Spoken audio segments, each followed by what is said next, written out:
안녕하십니까, 조영관입니다. 13월의 보너스가 13월의 우라통으로 바뀌었다. 올해부터 시행되는 연말정산에 대해 상당수 근로소득자들이 세금을 더 토해내야 할 판이라며 불만을 터뜨리고 있는데요. 휴가 납부세액에 대해서는 분납할 수 있는 보완 방안을 마련하겠다. 최경환 부총리의 긴급 기자회견을 놓고 조삼모사 아니냐는 월급쟁이들의 성난 목소리도 들립니다. 그렇다고 종전 방식으로 환원하자는 것 또한 해법은 아니겠죠. 정부는 소득계층별, 가구별 연간 세금 증감을 실증적으로 분석해서 손해보는 사각지대가 없도록 확실한 보완책을 내놔야 할 것 같습니다. 납세자가 거위에서 이번엔 원숭이 취급받는 것 같아 영 씁쓸합니다. 시사병법 시작합니다.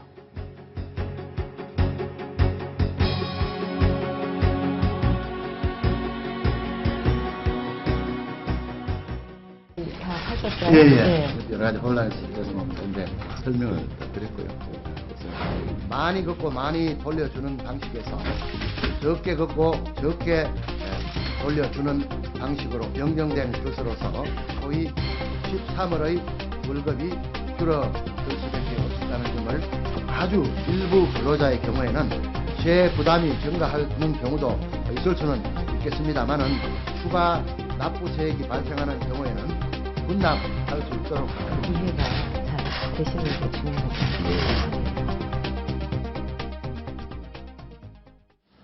네, 오늘의 이슈 차례차례 짚어보겠습니다. 최진 대통령 리더십 연구소장 강미은 숙명여대 교수, 강현재 변환봉 변호사 나오셨습니다.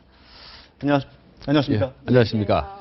자, 조금 전에 연말정산 관련된 최경환 부총리의 기자회견 잠시 봤는데요. 바로 첫 번째 주제 들어가 보겠습니다.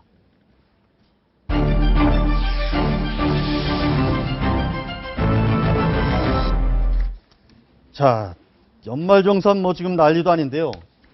일단 강 변호사님, 한번 연말정산 올해 거 해보셨나요? 저는 작년까지는 예. 했는데요. 예. 근데 작년에는 그냥 좀 이렇게 항목별로 네. 심플했던 것 같은 작년에 생각이 드는데. 보통 한 20, 30분 정도면 대충 끝냈죠. 네, 그리고 작년까지만 해도 정말 연말정산 간소화 서비스라고 해서 네. 간단하게 할 수 있는 것처럼 이 자체 서비스가 제공이 됐고 그걸로 네. 해서 사람들이 했기 때문에 네. 연말정산 사실 세부적으로 들어가면 굉장히 복잡하지만 어쨌든 내가 연말정산을 하는 데 있어서는 좀 간단하게 돼 있었다라는 생각이 들었는데 이번에는 이 네. 정부에서 참 시뮬레이션을 제대로 안 돌려봤는지 네. 연말정산 받는 것조차 굉장히 더 복잡해져서 네. 사람들이 머리가 아프다고 할 정도거든요. 거의 지금 보면 난수표 같다 좀 이런 얘기도 나오고요. 네. 실제 입력을 해보니까 1시간 반 정도 걸린답니다. 해보셨어요? 아, 저 무서워서 못 해봤어요. 아직 무서워서 못 해보셨어요? 너무 어렵다고 해서 무섭고, 네. 그다음에 너무 많이 나올까봐 무서워서 못 해봤습니다. 근데 또 하나가 있어요. 네. 너무 복잡해서도 못할 것 같지만 네. 또 했을 때 금액이 얼마 나올까가 두근두근 거리는 일이고 또 하나는 네. 이렇게 복잡하다 보니 예. 일부 본인이 계산한 부분에 누락을 시켰을 때는 네. 나중에 그 부분이 가산세로 나올 수도 있어요. 아. 그러다 보니 1시간 반인 정도가 걸리는 것도 굉장히 치밀하게 신경 쓰면서 해야만 되는 네. 그런 상황이 돼버렸죠. 지금도 여기도 보시면은 네. 신용카드만 해도 또 일반 사용, 그다음 전통시장에서의 사용, 대중교통으로 사용한 부분 이런 식으로 세부 항목들이 다 나눠져 있다 보니까 네. 이것들을 개인이 직접 하시기 굉장히 어려운 구조가 됐습니다. 네. 아니, 그런데 이제 이렇게 어렵게 입력을 했는데, 일단 방식이 바뀌면서, 좀 토해내야 되는 사람들이 더 많다는 거 아닙니까, 지금? 그렇죠. 정부에서는 기존 달라진 건 없고 네. 작년 9월부터 소득세법이 개정이 돼서 원천 징수액이 축소가 됐기 때문에 네. 작년에 덜 낸 세금을 이번에 이제 조금 더 내는 것이다라는 네. 식으로 설명을 하고 있습니다. 근데 사실상 직장인들이 체감하는 비율은 완전히 다르거든요. 네. 제가 통계를 찾아봤는데 그러니까 이번에 연말정산 프로그램을 통해서 정부가 발표한 그 통계에 따르면 59.7%는 환급을 받을 수 있다고 합니다. 네. 그리고 한 13.7% 정도가 이제 국가에 이제 추가적으로 세금을 다시 내야 되는데 네. 그 정부 발표는 그 비율 자체는 크게 변하지 하지 않았다고 하는데 네. 문제는 59.7% 세금을 환급받는 평균액이 38만 원에 불과하다고 합니다. 네. 그러니까 과거에는 13월에 월급 해가지고 상당한 이제 보수를 기대했는데 올해는 평균적으로 받는 금액이 38만 원밖에 안 된다는 것이죠. 네. 그러니까 결과적으로 정부에서 내세우는 여러 가지 논리하고 실질적으로 연말 정산을 하다 보면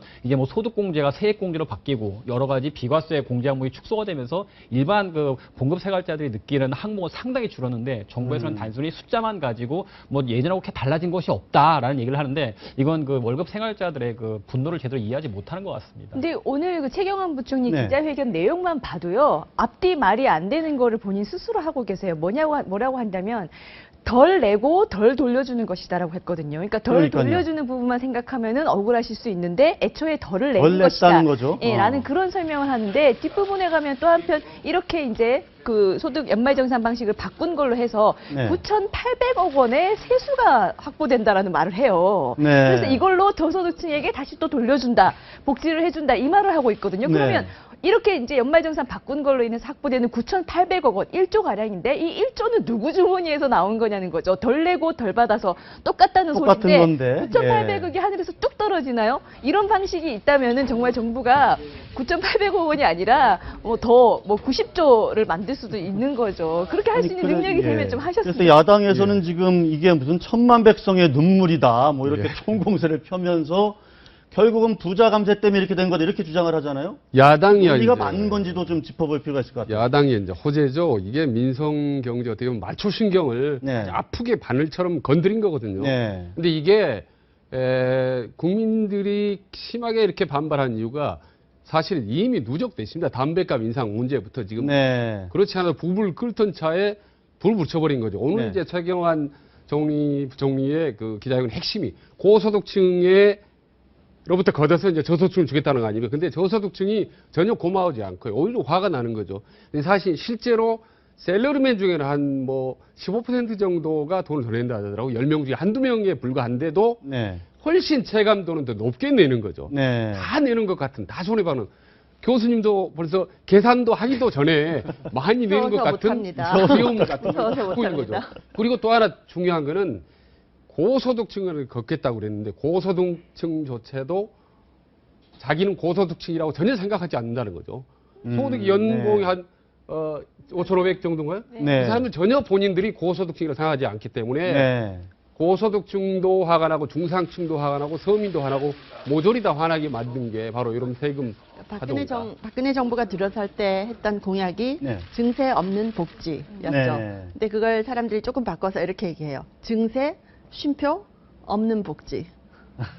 증세는 여기서 하고 있는데 복지는 네. 어디서 하고 있냐 이렇게 아, 묻고 있는 거죠. 증세는 하고 복지는 없다 이런 말씀이네요. 네. 예. 최경환 부총리가 오늘 기자회견 하시는 거 보면서 저는 그런 생각이 들었어요.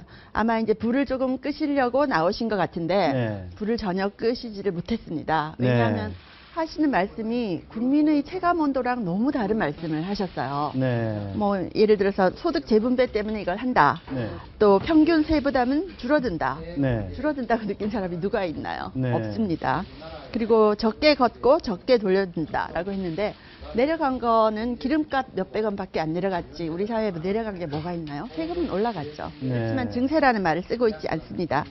그리고 고소득층에게서만 세금이 올라간다라고 했는데 네. 계산해보면 연봉 3천만 원인 사람들도 다 세금 올라가요. 그러면 연봉 3천만 원이 고소득층인가요? 아, 우리나라에서? 네, 네. 아니거든요. 예. 그래서 불을 끌어 나오시긴 하셨는데 오히려 기름을 부으신 게 아닌가. 근데 그러니까 예. 최경환 부총리께서 박근혜 대통령한테 오늘 기자회견을 본인이 이제 잘 하셨다는 거에 대해서 설명을 하니까 박근혜 대통령에서 뭐 그래요. 국민들께 잘, 네. 이해를 잘 시키는 예. 게 중요한 일이다라고 네, 조금 전에 봤던 말씀하셨는데 영상이죠. 네. 근데 이해의 문제가 저는 아니라고 보거든요. 이 최경환 네. 부총리께서 또 했듯이 소득 재분배를 위해서 이렇게 했다는 건데 네. 아까 우리 박사님 말씀하신 것처럼 9천만 원 받는 사람에게 7천만 원 받는 사람 소득 재분배시키고 7천만 원 받는 사람에게 5,500만 원 받는 사람한테 소득 재분배시키고 이거는 소득 재분배가 아니에요. 그냥 네. 같은 유리 통장 가지고 있는 직장인들 사이에서 세수를 뽑아내는 것밖에 안 되거든요. 그러니까 네. 몇십억, 100억 이상 있는 재산가들한테서 서민에게로 소득 재분배를 시키고 대기업에서 중소기업 소상공인 이렇게 재분배를 시키는 게 재분배지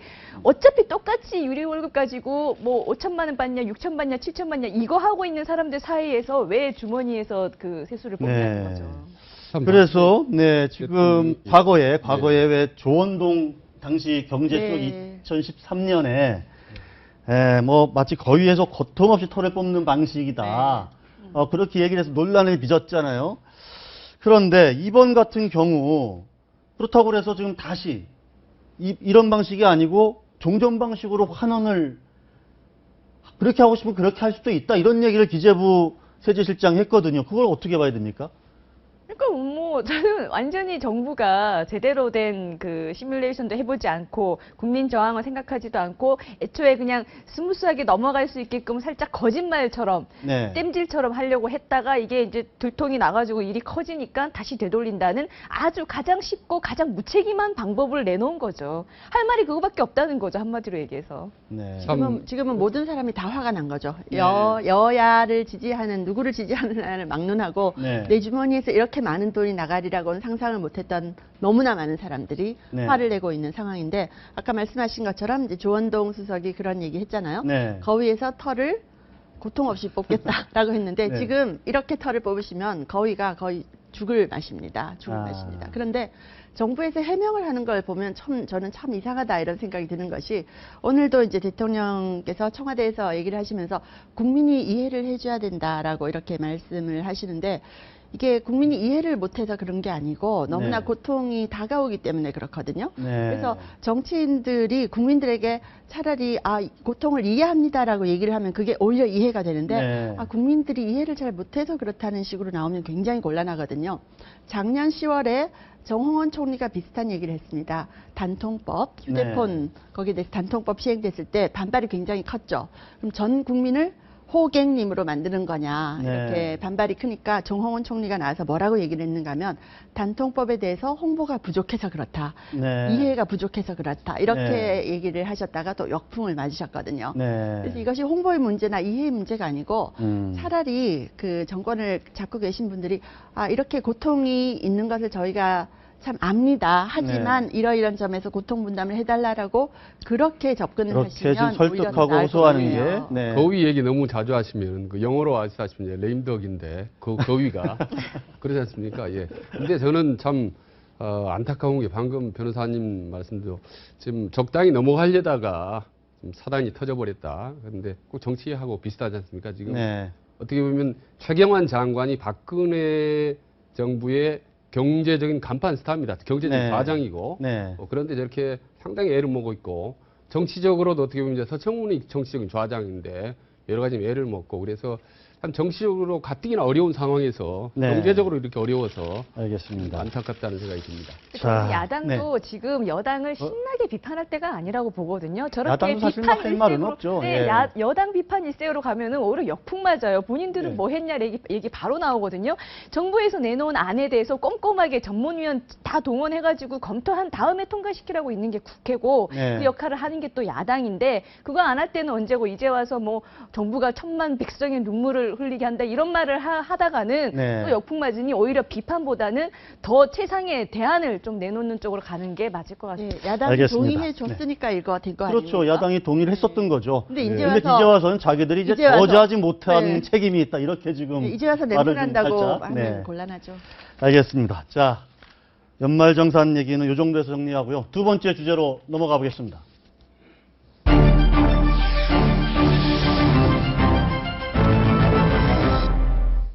네, 박근혜 대통령도 뿔났다. 이렇게 저희들이 제목을 잡아봤는데요. 박 대통령이 오늘 국무회의에서 어린이집 문제에 대해서도 아주 강하게 비판도 하고 지적을 했는데 먼저 박 대통령의 말씀 한번 들어보시고 이야기 나눠보시죠. 최근 인천의 한 어린이집에서 절대 있어서는 안 될 아동 학대 사건이 발생을 했습니다. 매년 9조 원 수준의 막대한 재정을 투입했음에도 불구하고 이런 일이 근절되지 않고 있어서 참으로 개탄스럽습니다. 지난 16일 아동 학대가 발생하는 어린이집에 대한 원 스트라이크 아웃제 도입과 정보 공개 등 아동 폭력 근절 대책이 발표된 것으로 알고 있습니다. 몇 번이고 확인하고 또 투명하게 알리고 그래서 이런 일이 벌어지면 거기는 문 닫는다. 그런 확고한 자세로 나가서 이번에 확실하게 이런 도입 제도가 집행이 되도록 해야 하겠습니다. 네. 박 대통령 아주 침통한 표정으로 지금 어린이집 확실한 대책 필요하다 이렇게 지금 강조를 하고 있는데요. 교수님. 근데 지금 어떻게 해야 됩니까? 지금 CCTV 설치하면 되는 건지, 일각에서는 할머니를 참관토록 해야 된다. 네. 여러 가지 말들이 나오는데, 네. 이 근본적인 대책 같지 않거든요? 네, 일단 CCTV가 능사는 아니겠지만 CCTV는 우선 설치를 해야 될 것 같습니다. 예. 일이 이 지경까지 됐으면 네. 이번 사건도 CCTV가 없었으면 유야무야 다 넘어갔죠. 네, 그거라도 있었기 때문에. 부모가 아무리 얘기를 해도 증거가 없으니까 네. 안 되는 거 아닙니까? 그래서 CCTV 설치는 필수적으로 해야 되는 것 같고 네. 그 법안이 이제까지 통과가 못 되고 있었다는 것 자체가 문제인 거죠. 네. 지금이라도 CCTV는 반드시 설치를 해야 되고 네. 거기에 대해서 합리적으로 운영할 수 있도록 애플리케이션을 깔아서 학부모들이 실시간으로 볼 수 있게 한다든지 네. 뭔가 조금 더 실용적으로 쓸 수 있는 방안을 만들어야 될 것 같아요. 네. 그리고 지금 와서 교사들이 인권 문제를 얘기할 타이밍은 아니라고 생각이 네. 듭니다. 이런 큰 예. 사건이 일어났기 때문에. 대통령께서 뿔 났다라고 한 것은 당연히 바람직한데 좀 늦게 뿔 나신 것 같아요. 왜 좀 빨리 타이밍을 잡아서 초기에 네. 빨리빨리 뿔이 났으면은 그 조치도 좀 빨리 이루어졌지 않을까. 네. 좀 인적 청산도 좀 빨리빨리 뭐든지 타이밍을 좀 놓치지 않겠다라는 말씀 드리고 네. 아까 CCTV는 전적으로 동의합니다. 정말 CCTV라도 했기에 망정이지 네. 안 했더라 큰일 날 뻔했고 그리고 무슨 지금 이 시점에서 무슨 보육교사들의 인권 운운하는 거는 너무나 타이밍이 늦었고 그리고 네. 또 하나는 이정현 의원이 제안했던 그 할머니들 배치하는 문제. 네. 그것도 당연히 해야 되죠. 할머니들 돈도 벌고 소일거리도 있고 좋지 않습니까? 그 돈은 어디서 나옵니까 또? 예? 정부에서 그 지원해 줘야 정부 되나? 예산은 애들 위해서 당연히 해야 되는 것도 네. 평가단에 어머니들 넣어야 되지 않습니까? 그것도 해야죠. 비용 최소화하고 할머니들요. 돈 안 받아도 조금만 받아도 얼마든지 그 애들을 위해서 놀아주고 하는 걸 합니다. 그래서 CCTV 설치하고 예. 어머니들 평가단에 넣고 예. 할머니들 투입하고 전방위로 해야 되지 않으면 안 될 지금 시점인 것 같아요. 지금 어린이집 사태가 보니까. 인권 침해 이런 얘기가 나오니까 이런 아이들 웹카메라를 설치하는 게 어떻겠냐 이런 얘기도 나왔어요. 그러니까 CCTV 저는 대신에. CCTV 설치는 기본적인 거고요. 네. 이 설치된 CCTV가 아무리 있어도 네. 자유로운 열람이 가능하지 않으면 또 소용이 없거든요. 그러니까요. 그리고 어린이집에서 임의로 삭제하는 게 가능해도 네. 소용이 없어져요. 네. 그러니까 CCTV 설치를 더 나아가서 실시간 웹캠을 통해서 부모들이 보는 것, 네. 우리 사회가 언제든지 어린이집을 보는 것, 그걸로 인해서 마치 어린이집이 투명한 유리 안에서 아이들의 보육이 이루어지는 것처럼 네. 그 효과를 내는 게 더 중요하거든요. 그래서 네. 오히려 국회에서 CCTV에만 매달리다가 그냥 진짜 CCTV 설치까지만 입법을 할까봐 걱정되는 사람 중에 한 사람이에요. 저는 네. 그걸로도 부족하다는 거고 그리고 네. CCTV 얘기가 나오면 보육교사 인권, 교사를 감시까지 하면서 어떻게 하라는 거냐 이런 말을 하고 또 폭력의 근본적인 대책이 안 된다 이런 말을 하시는데 네. 근본적인 대책이 그럼 있는 분이 내놓으셔야 되는 거죠. 네. CCTV 반대만 다른 하실 게 대책을 아니라. 내놓든가. 네. 네. 근데 폭력의 근본적인 대책이 뭘까요? 우리 인간의 DNA를 바꾸는 수밖에 없어요. 폭력은 인간에 내재돼 있거든요. 그러니까 결국 인간에게 네. 의존할 수 없기 때문에 시스템으로라도 최소한 막자라고 해서 나오는 것이 여러 가지 대책이고 그 중에 하나가 CCTV고 네. 또 CCTV는 보육 교사를 감시하는 게 아니라 네. 우리 성인처럼 내가 오늘 어떤 일을 누구에게 당했느냐를 정확하게 말할 수 없는 아이의 눈과 귀와 입이 돼주는 역할을 하는 겁니다. 그리고 부모와의 교감으로도 그 역할을 하는 것이고요. 네. 그러니까 무조건 CCTV 하면은 무슨 보육교사를 감시하는 것, 인권 침해, 근본적인 대책 안 됨 이런 말을 할 때는 저는 좀 아니다. 신중해야 된다라고 저는 지금 생각해요. 야당 같은 경우는 예. 근데 지금 남인순 의원이 CCTV 설치에 반대했던 그거는 워낙 인권 분이잖아요. 쪽에 관심이 많으셔서 그분 입장에서는 그럴 수도 있다고 생각을 하긴 근데 합니다만. 그분이 지금 TF 예. 위원장이 됐으니 그건 또 어떻게 봐야 되는지도. 근데 저는 사실상 이번 사태 관련해서 결과적으로 예산을 배분하는 것도 중요하긴 하지만 결국엔 그 예산이 제대로 쓰일 수 있는 곳에 배분하는 게 중요하다고 생각을 합니다. 네. 일단 무상보육 광풍이 불고 여러 가지 얘기가 나오면서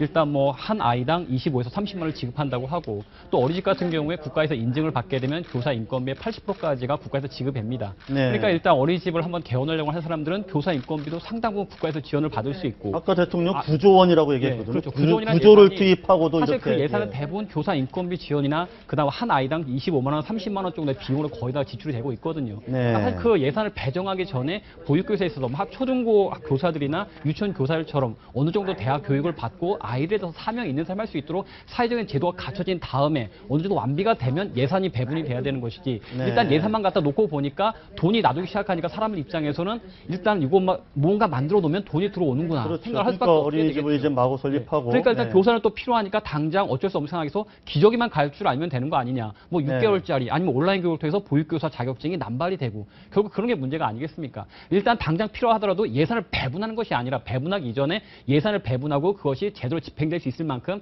사회적 시스템이 갖춰져 있느냐. 네. 그걸 보고 예산을 배분하는 게 중요한 게 아닌가 생각합니다. 네. 그리고 우리나라는 근본적으로 국공립 어린이집이 너무 부족합니다. 네. 지금 현재 국공립 어린이집은 5%밖에 안 되거든요. 예. 나머지가 이제 사설 민간 어린이집인데 외국의 경우를 보면 스웨덴이나 일본 같은 경우는 국공립 어린이집의 퍼센트가 60% 내지 80% 네. 정도 되거든요. 그래서 전체적으로 이 시스템을 바꿔야 되는 것이지 그냥 민간에 맡겨놓고 잘해라 이렇게 한다고 네. 해결될 문제는 아닌 것 같습니다. 아니 저희 제 식구도 이제 앞으로 뭐 저는 다 키웠지만 그냥 구립 어린이집을 보내야지 그냥 일반 그렇죠 어린이집 못 보내겠다 이렇게 딱 얘기를 하더라고요. 네. 그러니까 전부 지금 말씀하신 대로 구립 어린이집이라든지 국공립 어린이집들도 좀 많이 좀 설치를 해야 되는 그런 문제가 있겠네요. 한 말씀 드리면 어린이집 문제야말로 대통령과 여당과 야당이 예. 머리 맞대고 뭐 하나 결과물을 내야 될 겁니다. 네. 저런 문제 가지고 막 여야 하나가 저거 하나 못한다면요.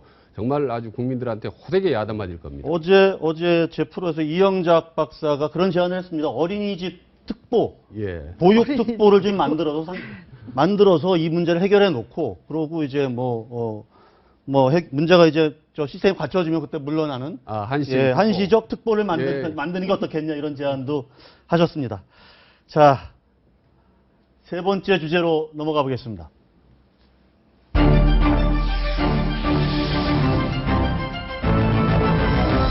네. 정말 어제 제가 생방송 중에 갑자기 현직 판사가 긴급 체포됐다 그래서 이런 일이 전에 있었습니까? 라고 제가 여쭤도 봤는데 처음 있는 일이죠. 긴급 체포까지 된 경우는 처음입니다. 네. 근데 오히려 한 8년 전쯤에 네. 이제 현직 판사가 서울고법 부장 판사가 금품 수수 혐의로 결국 이제 구속되면서 형을 산 경우는 있지만 그 네. 경우도 긴급 체포까지는 안 됐었죠. 네. 도대체 어떤 일이 벌어진 겁니까, 변 변호사? 일단 2008년경에 작은아버님 소개로 먼 친척분인 사채왕 최 씨를 처음 만났다고 합니다. 네. 그리고 이제 2009년에 이제 검사에서 판사로 전직을 했는데 2012년경에 그 사채왕 그 최 씨라는 사람이 공갈 협박 등 혐의로 기소가 됐었죠. 아마 네. 그동안도 만남이 계속 있었던 것으로 추측이 됩니다. 네. 근데 이제 작년 4월에 사채왕이 그 최 씨로부터 유공을 받았다는 의혹이 제기가 됐었는데 네. 한번 언론 보도가 나왔었습니다. 근데 네. 그때도 그 최 판사는 전혀 그런 일이 없었다라고 네. 얘기를 했었는데 결국 수사를 하다 보니까 어느 정도 이제 그 혐의가 명백히 드러났고 그래서 특가법상 네. 알선 수재 혐의로 현직 판사 신분으로 긴급 체포되기에 이르렀습니다.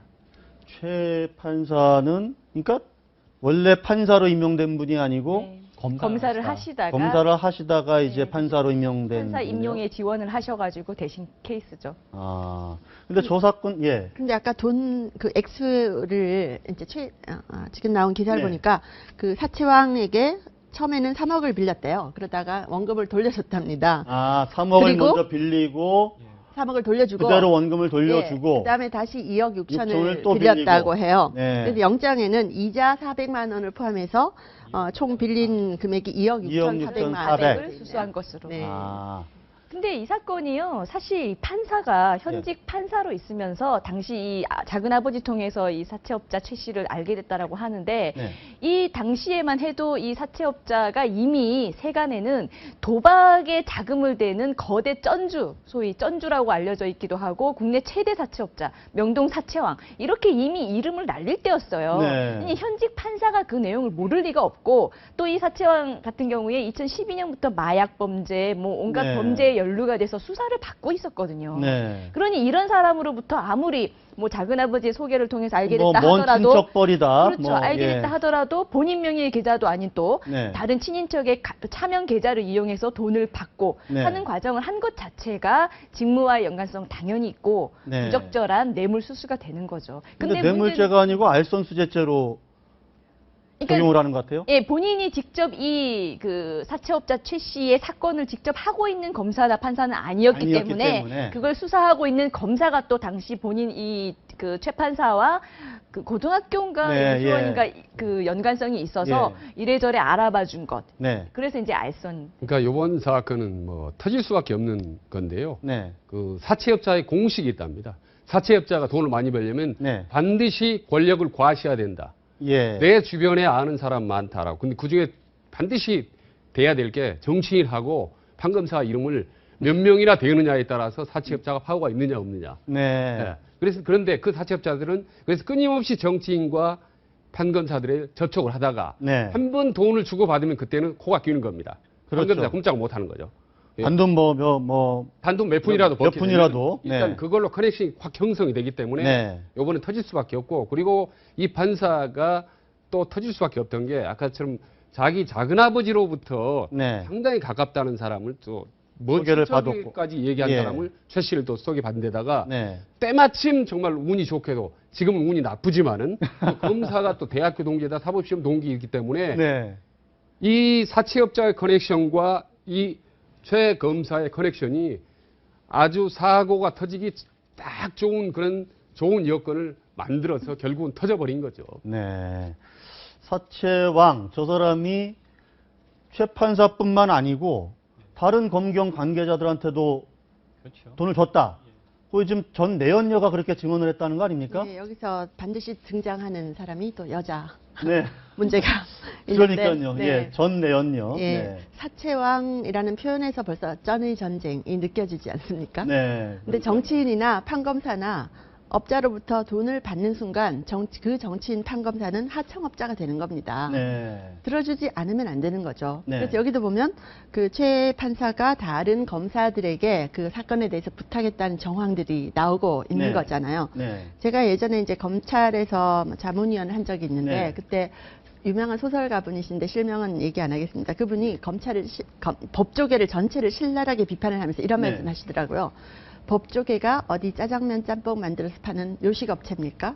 서로 봐주고 정관예우로 이렇게 국민들을 절망에 빠뜨릴 수가 네. 있느냐라면서 신랄하게 비판을 하시는데 정말 이런 검은 커넥션들이 있는 한 국민들 입장에서는 아 나는 돈이 없고 힘이 없으니까 당했구나 이런 느낌을 가질 수밖에 없는 거잖아요. 그런 상황에서 뭐 무전유죄 유전무죄 이런 말이 나오는 것이 네. 정말 정말 중요한 게 국민 인식이거든요. 네. 이런 판사가 있다면 이 판사가 이때까지 했던 판결을 정말 정정당당하게 공정하게 해줬을까라는 의혹을 제가 국민들은 바로 제기할 그 수밖에 점을 없는 제가 거죠. 좀 질문 드리려고 바로 네. 바로 말씀을 하시네요. 아니, 그러니까 저게 불거진 게 작년 4월쯤이라는 거 아닙니까? 언론에 보도가 됐고 그 사이에 대법원에서 다 조사도 했다는 건데 그러니까 그럼 그 사이에 판결은 다 어떻게 된 겁니까? 그럼? 그러니까 대법원은 했다는 건지 안 했다는 건지 잘 모르겠네요. 대법원은 비판을 면하기가 어려운 것이요. 작년 4월에 이미 이 의혹이 제기가 됐고 검찰 수사도 착수를 했습니다. 네. 근데 대법원은 자체적으로 조사를 하다가 말았거든요. 자체적으로 조사하면서 징계조차 하지 않은 그 근거가 뭐냐면 이 판사가 하는 말, 네. 이 판사가 낸 자료. 네. 나는 그냥 정말 친인척 통해 가지고 전세자금 빌렸을 뿐이다. 네. 판사도 돈을 빌릴 수는 있지 않느냐. 이런 식의 자체 진술만으로 사건을 덮어버렸고 이 판사에게 계속해서 정상적인 재판 업무를 보게끔 만들었거든요. 이것에 대해서 대법원이 비판해서 자유로울 수가 없는 거고 네. 지금 검찰이 현직 판사를 긴급 체포까지 할 때는 아까 그 사채왕의 전 내연녀의 제보도 있지만 네. 확실한 네. 물증이 이제서야 잡혔다는 의미로도 볼 수 있고 네. 또 하나는 이 재판사가 혐의를 계속 부인하고 있기 때문에 사채업자하고 말을 맞출 수도 있고 그 자신이 이용했던 그 친인척하고도 여러 가지 말을 맞추는 등 증거인멸을 할 우려가 있기 때문에 긴급 체포를 한 것이고요. 그러니까 네. 이게 자칫하면 그냥 넘어갔을 뻔했던 사건이 이제 밝혀진 건 아까 조금 전에 앵커께서 말씀하셨던 전 내연녀 때문이거든요. 근데 그냥 내연녀가 아니라 전 내연입니다. 그렇죠. 지금 현재 내연녀가 아니란 얘기죠. 무슨 얘기냐면 내연녀 내연 관계를 오랫동안 유지했지만 그동안에 치열하게 싸웠거든요. 네. 최 씨가 내연녀를 두들겨 팰까지. 네. 여기 이제 완전히 화가 나서 분노 폭발해서 처음 그거를 이제 공격을 하기 시작한 거거든요. 네. 그러니까 두 남녀가 싸우지만 않았더라면 묻혀버릴 이 사건은 사건이었다. 미제로 미국으로 네. 빠질 수도 있었었다. 네. 여자와 싸우면 큰 일이 생길 수가 있다는 건 상당히 교훈. 네.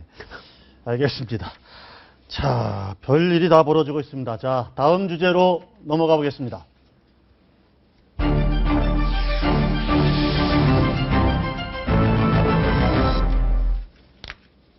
아니, 이제, 지금 김군의 행방은 아직 알 수가 없는 거죠. 지금 시리아로 들어갔는지 안 들어갔는지.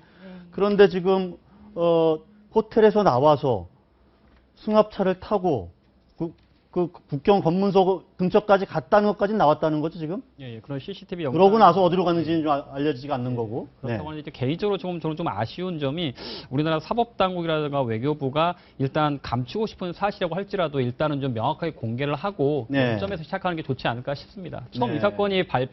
이 사건이 알려졌을 때만 하더라도 김군의 어머니도 우리 아이는 절대 그럴 아이가 아니다. 네. 라고 했었고 경찰에서도 뭐 전혀 뭐 그런 자료 같은 게 하나 나오지 않았었다. 외국에서도 뭐 아마 그 오보인 것 같다. 전혀 확인된 사실은 없다라고 부인을 했었는데 조금 지나다 보니까 경찰에서 김군의 컴퓨터에서 IS 깃발이 바탕화면에 깔려 있는 것을 발견했다. 네. 그리고 뭐 이제 디지털 포렌식을 통해서 컴퓨터 하드를 들여다보고 있다라는 얘기가 나오고 네. 여러 가지 보도가 나오면서 점차 김군이 IS에 스스로 갈 수도 있었을 것이다라는 정황이 나오고 네. 있는 상황이거든요. 알겠습니다. 지금 잠깐 속보를 전해드리겠습니다. 이슬람 국가 지금 김군이 가담했을 가능성이 있는 IS 테러 단체, 이슬람 아주 극단적인 테러 단체인데요. 일본인 인질 2명을 살해하겠다 이렇게 협박을 하고 있습니다. 72시간 내에 2억 달러를 주지 않으면 처형하겠다. 저런 그 엄청난 그 테러 집단인데 우리 그 김모군은 대체 왜 거기에 유혹에 빨려 들어갔을까요? 정말 철딱서니가 없습니다. 네.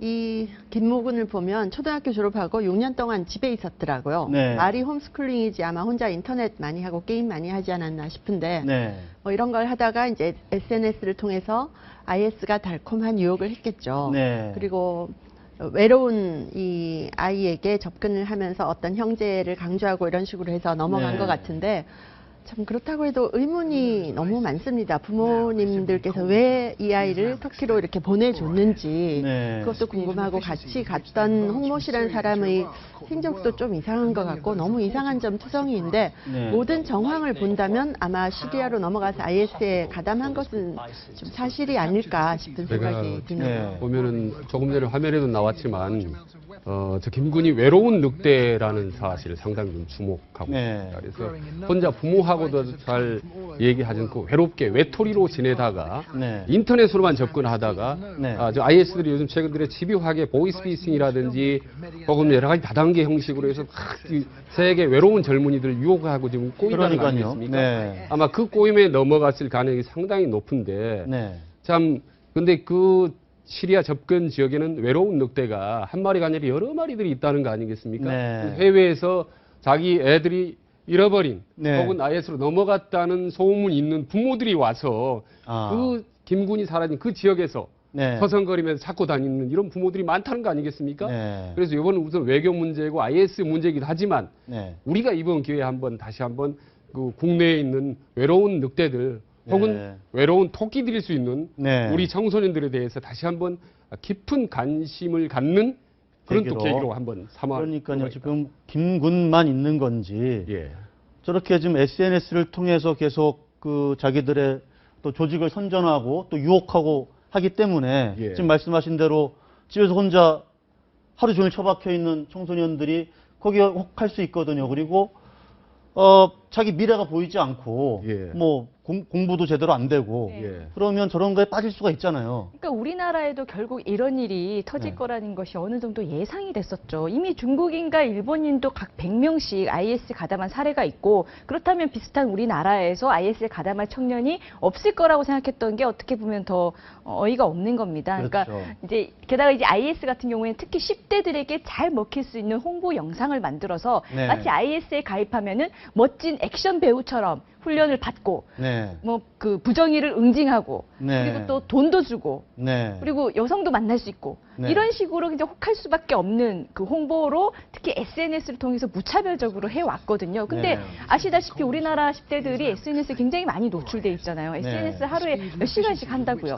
그런 것들이 있으면 결국 중국과 일본과 마찬가지로 지금은 김군이 IS에 가담했냐 안 했느냐 논란이 되고 있지만 이 김군이 정말 가입했다면 이걸로 끝나지 않고 또 제2의 제3의 김군까지도 나올 수가 있는 상황인 거죠. 예, 왜냐하면 지금 나온 저 말씀 중에 저는 지금 나오는 화면이 바로 IS의 홍보 영상입니다. 예, 근데 IS가 말씀하시죠. 유혹을 하는 거 보면 SNS상 상당히 게임 형식으로 청소년들이 좋아하는 것으로 상당히 아주 교묘하게 유혹을 하고 네. 그리고 요번에 넘어가는 CCTV 가지고 보면 상당히 그 간첩 접선하듯이 아주 정교하고 치밀합니다. 그러니까요. 차를 머리 손짓에 예. 부르고 네. 와서 차를 타고 안에 들어갈 때는 일절 대화를 하지 않고 네. 접점 들어가고 이런 과정들이 IS의 어떤 이런 작전이나 포섭 작전들이 거의 아주 첨단 상황이기 때문에 네. 아까 변호사님 말씀대로 우리도 이제는 상당히 좀 과학적으로 치밀하게 대비해야 될 어떤 시점인 것 같습니다. 예, 네. 어제 나온 기사를 보니까 미국 국무부가 통계를 발표를 했더라고요. 네. IS에 조인을 하고 있는 외국 사람들이 90여 개국에서 18,000명 정도가 네. 된다고 합니다. 그리고 예. 한 달에 1,000명 이상씩 지금 다시 새롭게 조인을 하고 있는 아. 상황이기 때문에 이게 전 세계적으로 퍼져가는 양상이네요. 현상이거든요. 네. 그래서 이게 무서운 속도로 번지고 있기 때문에 우리나라도 이제는 IS에서 안전지대가 아니라는 아니다. 것이 김군 사건을 통해서 밝혀진 거죠. 근데 또 IS 하나 의 제가 마수가 염려되는 지금 것은 우리 한국까지 지금 예, 저는 뻗쳐오고 있는 미디어 것 학부 같아서. 교수이기 때문에 저런 IS 홍보 동영상을 뉴스를 위해서 이렇게 계속 미디어에서 보여주는 것도 필요는 하겠지만 네. 저런 동영상을 계속 보여주고 IS가 어떤 식으로 접근하고 IS에 대해서 너무 자세히 알려주는 것이 혹시나 네. 다른 청소년들의 불필요한 호기심을 너무 자극하지 않을까 좀 걱정이 됩니다. 청소년 절대 관심 갖지 마십시오. 네. IS에 가입할 수 있는 어떤 경로를 너무 네. 상세히 알려주다 보면 정말 10대들은 아직 뭘 모르는 단순한 아이들이거든요. 네. 판단이 미성숙한. 보고 괜히 관심을 가지고 자기도 시도해보고 이러다가 그 마수에 걸릴 수가 있는데 실제로 IS에 가입하면 그 현실이 얼마나 참혹한지를 우리가 자꾸 설명을 해줘야 될 것 같아요. 네. 실제로 외국인이 IS에 가입하면은 유사시에 총알바지로 쏜다는 거예요. 그 어린 총알바지로? 청년들도. 예, 네. 총알바지로. 누군가는 총 들고 다니니까 총을 맞을 거 아니에요. 그 네. 맞을 땐 누구를 세우겠냐는 거죠. 자기 본토 사람이 아니라 외국에서 온 뜨내기 같은 IS 가입 대원들, 못 모르는 아이들을 총알바지로 세운다는 거고 또 후회하고 IS 탈퇴하려고 하면은 이 스파이가 된다라고 네. 해서 또 절대로 그 탈퇴도 못하게 하고. 네, 신체적으로 위해도 가하고 그러니까 네. 한 번 실수로 IS 가입에 발을 들였다가는 평생 인생이 망쳐지는 그 결과를 낳는다는 거를 우리 한국 청소년들한테 빨리 주지를 시켜야 될 필요가 저런 있습니다. 동영상도 보면 너무 게임 영상 같거든요. 네. 사람이 죽는 게 현실로 안 느껴지는 영상 아닙니까? 네. 저런 것들이 사실은 안 좋은 영향을 미칠 수 있기 때문에 네. 보도에서도 좀 조심을 해야 될 필요가 있습니다. 알겠습니다. 우리 강 교수님의 조언 잘 새겨 듣겠습니다. 자, 마지막 주제로 넘어가 보겠습니다.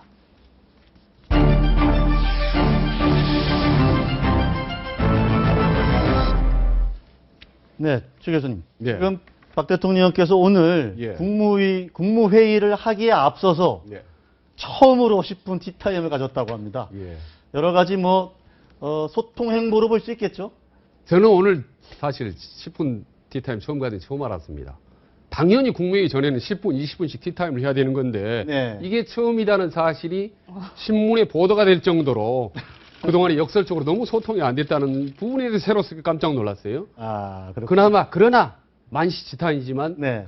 그나마 다행인 거고 네. 앞으로는 10분 아니라 20분 그리고 국무회의 전에 언제 어디서든지 좀 활발하게 예, 저렇게 서서 대화를 자연스럽게 얘기하니까 표정도 아주 자연스럽고 네. 어떤 얘기를 티타임 때 했는지 저희들이 영상으로 한번 준비해 봤습니다. 보시죠. 아예 손을 안 댔으면 이렇게 좀 금단 현상을 극복하려는 그런 고생을 안 해도 되는데 사실 담배 손댈 때는 그런 건 생각 안 하고 쉽게 되죠. 그러다 이제 빠져들면 나중에 빠져나오는 게 너무 힘들어요. 근데 금단 현상이 담배에만 있는 것이 아니고 모든 데에도 빠져들면 금단 현상이 생겨서 그거를 내가 이래서는 안 되겠다고 극복하려고 하면은 엄청난 노력과 그게 있는데 되게 한번 빠져들면 성공을 못 하더라고요. 저도 2번 실패했다가 이번에 3세파입니다. 이번에 못 꺼냈습니다. 하도 소문이 많이 나가지고 저희들이 안 끊을 수가 없습니다. 그러니까 이제 그 소문을 먼저 내라는 거죠. 나 끊었다 하고 동네 방네 다 얘기하면 이제 그렇게 자기가 선전을 해놓고 할 수가 없잖아요, 차마. 근데 그것도 하나의 방법이라 그러더라고요. 기사를 얼마나 써버리는. 눈물겨운 노력이에요. 네, 강 교수님 어떻게 보셨습니까? 아니, 티타임을 했다고 이렇게 뉴스가 돼야 네. 된다는 게 너무 좀 기가 막히는 현실 아닌가요? 미국 같은 데서 보면 정말 코미디 같은 상황일 것 같은데 네. 저는 신년 기자회견 보고도 그런 생각을 좀 했습니다.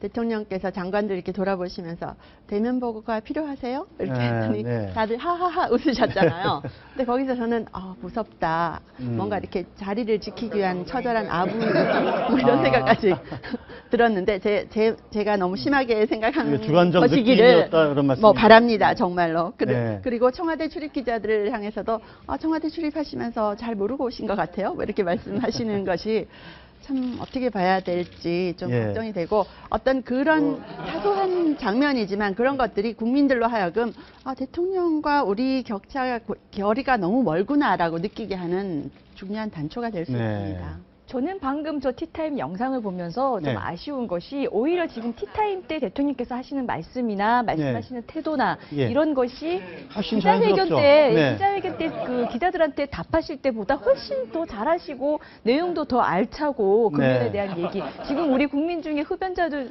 상당수가 금연에 대한 그 테마를 가지고 있잖아요. 네. 그런 부분에 대한 얘기들 더 자연스럽고 잘하시는데 저런 모습들을 국민들도 좀 자주 볼 수 있으면 상당 부분 네. 대통령에 대한 불통 이미지가 지금 좀 없어지지 않을까. 갤럽 조사에 따르면 당청 지지율이 역전됐다는 거거든요.